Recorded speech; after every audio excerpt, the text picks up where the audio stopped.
नमस्कार दोस्तों, मैं मनोज कुमार, आप सभी को हमारे चैनल में फिर से एक बार स्वागत है। मैं उम्मीद करता हूं कि आप लोग बहुत ही अच्छे होंगे। इसी उम्मीद के साथ चलिए फिर से एक नए टॉपिक की ओर हम चर्चा करते हैं। जी हाँ दोस्तों, हम देख रहे हैं कि आप लोग हमारे वीडियो को बहुत अच्छे से वॉच कर रहे हैं, शेयर कर रहे हैं, बहुत अच्छे अच्छे कॉमेंट दे रहे हैं। यह देखकर हमें बहुत ही अच्छा लगता है, जिससे हमें यह उत्साह मिलता है कि चलिए हम आप लोगों के लिए कुछ करें, कुछ नया सीखें, आपसे भी सीखें और हम आप लोगों को भी सिखाएं। तो इसी सिलसिले को आगे बढ़ाते हुए आज फिर से एक नए टॉपिक की ओर हम आगे बढ़ते हैं। जी हाँ दोस्तों, आज हम जानेंगे फेरो सबमर्ज्ड अर्थ फार्नेस के ही बारे में। जी हाँ दोस्तों, फेरो सबमर्ज्ड अर्थ फार्नेस में जो बंदे काम करते हैं वो चाहे इलेक्ट्रिकल डिपार्टमेंट के हो या प्रोसेस वाले हो, आज का जो वीडियो है दोस्तों वो प्रोसेस वाले के लिए बहुत ज़्यादा इंपॉर्टेंट है, साथ में इलेक्ट्रिकल वाले के लिए तो 100% है ही है। तो आज का जो हमारा टॉपिक रहेगा ना, ये टॉपिक है दोस्तों कि फेरो सबमर्ज्ड अर्थ फार्नेस में जब हमारा फार्नेस रनिंग रहता है, चलते चलते देखा जाता है दोस्तों कि 3 इलेक्ट्रोड में से कोई भी एक इलेक्ट्रोड बीच से नीचे से टूट जाता है, ब्रोकन हो जाता है। ऐसा किस लिए होता है, इसी के बारे में हम डिस्कशन करेंगे। तो चलिए अपने क्लास को आगे बढ़ाते हुए, अपने टॉपिक को आगे बढ़ाते हुए हम डिस्कशन पर बढ़ते हैं। ऐसा इसलिए होता है दोस्तों कि जब हमारा फार्नेस चलते चलते अचानक 10 दिन 15 दिन के लिए बंद कर दिया जाता है, तो उस कंडीशन में क्या होता है ना, फार्नेस चिल्ड हो जाता है, पूरा ठंडा हो जाता है। और जब फार्नेस ठंडा हो जाएगा ना, तो उसके अंदर की जो मटेरियल है जो लिक्विड कंडीशन में रहती है, जो 1200 डिग्री 1600 डिग्री टेम्परेचर में चलते आपस में बंद, फिर अचानक बंद हो जाता है, तो वो जो लिक्विड मेटल है ना वो पूरा ठंडा होकर पूरा चट्टान का रूप धारण कर लेता है, पत्थर का रूप धारण कर लेता है। ये इलेक्ट्रोड में जाकर जकड़ कर पकड़ लेता है। सपोज मानकर चलिए कि एक सेल है, ये सेल में 3 इलेक्ट्रोड है।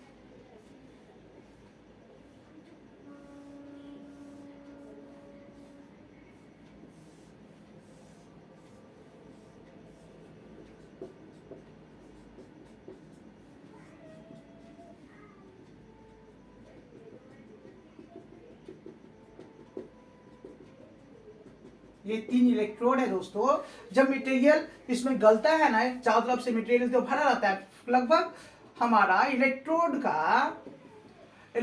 का 20% हिस्सा, 20% भाग हमारा, 20 से 30% भाग हमारा मटेरियल के साथ आपस में जलते रहता है, मटेरियल के साथ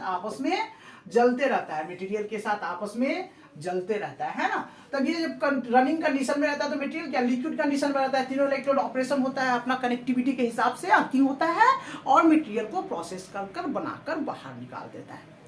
चलते चलते जब यह फार्नेस बंद हो जाता है तो उस कंडीशन में ये लिक्विड जो कंडीशन में रहता है, ऐसा तो नहीं है ना कि हम 100% टैपिंग करके बाहर निकाल लिए फार्नेस को, ऐसा नहीं होता है दोस्तों। कभी भी फार्नेस की टैपिंग होता है ना, फार्नेस का टैपिंग होता है ना, तो कुछ ना कुछ मटेरियल इसके अंदर में रह जाता है, कुछ ना कुछ मटेरियल है ना, टैपिंग का 20% हो या 10% हो या 15% हो, मटेरियल इसके अंदर में रह जाता है, जो इलेक्ट्रोड के संपर्क में है, जो तीनों इलेक्ट्रोड के संपर्क में है। जब यह ठंडा होता है 10 दिन 15 दिन, सपोज एक महीना फार्नेस बंद रहता है, उस कंडीशन में ये सब चट्टान का रूप धारण कर लेता है, मेटल का रूप धारण कर लेता है। तीनों इलेक्ट्रोड इस मेटल के साथ जकड़ कर पकड़ लेता है, इलेक्ट्रोड का मूवमेंट होना बंद हो जाता है। उस कंडीशन में जब हम फार्नेस को ऑन करते हैं तो नॉर्मली क्या ऑन करते हैं, उस कंडीशन में फार्नेस को जब ऑन करते हैं तो कम लोड में ऑन करते हैं। कम लोड में ऑन करना मीन्स स्टार कंडीशन में हम फार्नेस को चलाते हैं। इसीलिए इस टाइप की फार्नेस को जो ट्रांसफार्मर का हम यूज करते हैं, स्टार डेल्टा ट्रांसफार्मर का यूज करते हैं, ताकि स्टार कंडीशन में जब इस तरह की कंडीशन हो, फार्नेस अचानक 10 दिन 15 दिन के लिए बंद कर दिया जाए, तब फार्नेस को स्टार कंडीशन में चालू कर हम फार्नेस को कम से कम लोड में फार्नेस को चालू करेंगे, ताकि हमारा जार्क लोड कंट्रोल कर सके, इंटेनियस करंट को कंट्रोल कर सके। ओके, क्योंकि इसका सबसे बड़ा रीजन है कि मटेरियल तो जकड़ कर पकड़ा हुआ है, इलेक्ट्रोड को हम मूवमेंट नहीं कर पाएंगे। कौन सा मटेरियल किस कंडीशन में बैठा हुआ है ये हमको पता नहीं दोस्तों, कौन सा इलेक्ट्रोड में कितनी कनेक्टिविटी है ये हमको पता नहीं। मानकर चलिए दो इलेक्ट्रोड में बहुत ज्यादा कनेक्टिविटी है, एक इलेक्ट्रोड में ज्यादा कनेक्टिविटी नहीं है, तो क्या होगा, अनबैलेंस हो जाएगा। और हाई लोड में डेल्टा में चलाएंगे तो हाई लोड में फर्नेस चलेगा। उस कंडीशन में इंटेनियस करंट, कहने का मतलब जार करंट इतना नहीं ज्यादा हो जाएगा कि फर्नेस को हम ऑन करेंगे, फर्नेस ट्रिप हो जाएगा, फर्नेस स्टेबल कंडीशन में ऑन नहीं होगा। ये एक रीजन। दूसरा रीजन है दोस्तों कि फर्नेस को तो मैंने चालू कर दिया, चिल्ड कंडीशन में फर्नेस को तो मैंने चालू कर दिया स्टार में। अब कोई बंदा जो ऑपरेटर है, जो फर्नेस को ऑपरेशन करता है, कंट्रोल डेस्क को ऑपरेट करता है, उसको पता नहीं है। अरे देखा, अचानक से आया, इलेक्ट्रोड को ऑपरेशन करना शुरू कर दिया, इलेक्ट्रोड को अप एंड डाउन करना शुरू कर दिया। और ये तो मेटल के साथ जकड़ कर पकड़ा हुआ है, मेटल के साथ जकड़ कर पकड़ा हुआ है, चिल्ड कंडीशन में है। यदि इस इलेक्ट्रोड को हम जबरदस्ती राइज करेंगे, इस इलेक्ट्रोड को हम जबरदस्ती राइज करेंगे तो क्या होगा, नीचे का पार्ट नीचे रह जाएगा और यहां से टूटकर, यहां से इलेक्ट्रोड टूटकर ऊपर चला जाएगा, नीचे का पार्ट ब्रोकन हो जाएगा, टूट जाएगा। क्योंकि ये बहुत ही अच्छा इक्विपमेंट जैसे हाइड्रोलिक सिलेंडर से ऑपरेट होता है। इतना लंबा चौड़ा इलेक्ट्रोड जो होता है ना, इसमें बहुत ज्यादा ताकत रहता है, शक्ति रहता है। हाइड्रोलिक सिलेंडर का बहुत ही ज्यादा शक्ति रहता है। वो जैसे ही ऑपरेट होगा ना, जिसको तोड़ते हुए इलेक्ट्रोड को ऊपर लेके चली जाएगी, बाकी का 20 या 30% इलेक्ट्रोड नीचे ही रह जाएगा। ये सबसे बड़ा रीजन है दोस्तों। जब फर्नेस चिल्ड कंडीशन में हो, ठंडा कंडीशन में हो, जब तक फर्नेस पूरा गर्म ना हो जाए, ये मेटल लिक्विड कंडीशन में कन्वर्ट ना हो जाए। इसलिए आपने देखा होगा दोस्तों, जो प्रोसेस वाले हैं ना, जब फर्नेस चिल्ड कंडीशन में रहता है, स्टार में जब फर्नेस को रनिंग करता है ना, तो जब तक टैपिंग नहीं होता है ना, स्टार कंडीशन में जब तक टैपिंग नहीं होता है, एक मटेरियल अंदर का जो मटेरियल गल कर बाहर नहीं निकल जाता ना, तब तक ऑपरेशन इलेक्ट्रोड को ऑपरेशन नहीं करता, हाथ नहीं लगाता। जो एक्सपीरियंस होल्डर है, जिसको पता है, नॉर्मली ऐसा ही होता है, वो समझ जाता है कि जो भी मटेरियल मैंने बनाया, जो मटेरियल इसके अंदर में है, वो गर्म हो गया, लिक्विड कंडीशन में आ गया, कहने का मतलब 1200 से 1500 डिग्री टेम्परेचर में कन्वर्ट हो गया। अब हम इसको टैपिंग कर जो लिक्विड कंडीशन की मटेरियल है उसको बाहर निकाल लेते हैं। इलेक्ट्रोड मेरा क्या होगा, फ्री हो जाएगा। उसके बाद अपना हिसाब से हम ऑपरेशन करेंगे, चलाएंगे। तो सबसे बड़ा रीजन निकल के सामने क्या आया, चिल्ड कंडीशन में जब फर्नेस 10 दिन 15 दिन के लिए बंद हो जाता है, उस कंडीशन में जब तक फर्नेस हमारा प्रॉपरली इलेक्ट्रोड गर्म होकर लिक्विड कंडीशन में ना आ जाए, टेपिंग ना हो जाए, उस कंडीशन में इलेक्ट्रोड को ऑपरेट नहीं करना है। ओके, यदि हम इलेक्ट्रोड को ऑपरेट कर देते हैं तो इस कंडीशन में हमारा इलेक्ट्रोड टूट जाता है। अब आते हैं दूसरे रीजन पर। दूसरे रीजन में क्या होता है दोस्तों, आपने देखा होगा कि ये एक फर्मा रहता है, इलेक्ट्रोड एक फर्मा रहता है, जो 3 mm की केसिंग शीट देकर गोल आकार में बनाया जाता है, ऊपर से लगाया जाता है। अब ये क्रेसिंग के सीट के अंदर में, इसके अंदर में जो हम फिलिंग करते हैं, हम कभी भी देखते हैं दोस्तों, जब इलेक्ट्रोड बनाते हैं तो जैसे डॉट डॉट डालते हैं ना, जब भी हम इलेक्ट्रोड बनाते हैं तो देखोगे दोस्तों, हम ऐसा डॉट डॉट क्यों डालते हैं। ये डॉट डॉट क्या है ना, ये कार्बन पेस्ट है। इस क्रेसिंग के फर्मा के अंदर, इलेक्ट्रोड के अंदर, राउंड इलेक्ट्रोड के अंदर में ऊपर से कार्बन पेस्ट डाला जाता है, ऊपर से कार्बन पेस्ट डाला जाता है। ये कार्बन पेस्ट पूरा चारों तरफ जो डाया है, इलेक्ट्रोड की जो डाया है, उसको प्रॉपरली फील कर एक सॉलिड स्टेट बनाता है। इस इलेक्ट्रोड को कार्बन पेस्ट से पूरा फील कर एक सॉलिड स्टेट बनाते हैं।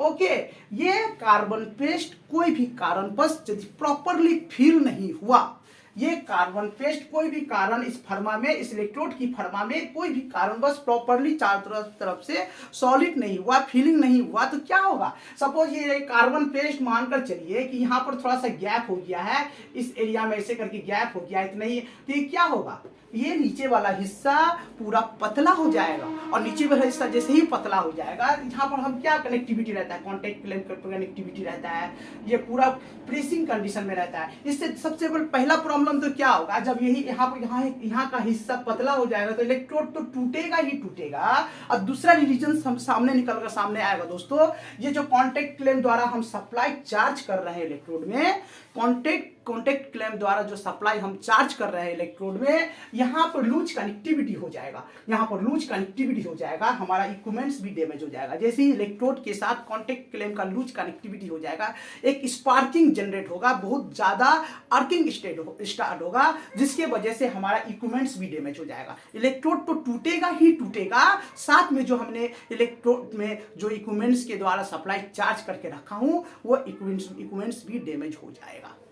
तो सबसे बड़ा 2 रीजन निकल कर सामने आया। चिल्ड कंडीशन में हम फर्नेस को ऑपरेट ना करें, कहने का मतलब है इलेक्ट्रोड को ऑपरेट ना करें, और कार्बन पेस्ट की जो फीलिंग है, इलेक्ट्रोड में कार्बन पेस्ट की जो फीलिंग है जिसके द्वारा हम इलेक्ट्रोड को सॉलिड बनाते हैं, सॉलिड बेलनाकार बनाते हैं, ये कार्बन पेस्ट प्रॉपर्ली फील होना चाहिए। यदि ये फीलिंग यदि मान के चलिए कम बेसी हो जाएगा तो क्या होगा, नीचे में पतला हो जाएगा, ये इलेक्ट्रोड टूट जाएगा। ऑपरेशन ऊपर से भार मिलेगा, नीचे से यह क्या है पतला हो जाएगा, तो क्या इलेक्ट्रोड टूट जाएगा। तो ये सबसे पहले 2 रीजन सामने निकल कर आया, और इसके साथ और भी कई रीजन जो जस्ट मैंने आपको बताया दोस्तों।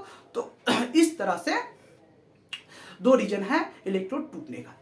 तो मैं उम्मीद करता हूं दोस्तों ये वीडियो आप लोगों को काफी अच्छा लगा होगा। इसी उम्मीद के साथ आज की क्लासेस को मैं समाप्त करता हूं। आप लोगों से रिक्वेस्ट करता हूं कि आप हमारी वीडियो को सब्सक्राइब करें, शेयर करें और लाइक जरूर करें, और बेल आइकन को दबाएं, जिससे आपको क्या होगा, कोई भी वीडियो मैं अपलोड करूंगा आप तक नोटिफिकेशन पहुंच जाएगा, सबसे पहले आप हमारे वीडियो को वॉच कर पाएंगे। तो चलिए इसी क्लासेस को समाप्त करते हुए आज की क्लासेस को मैं समाप्त करता हूं। नमस्कार दोस्तों।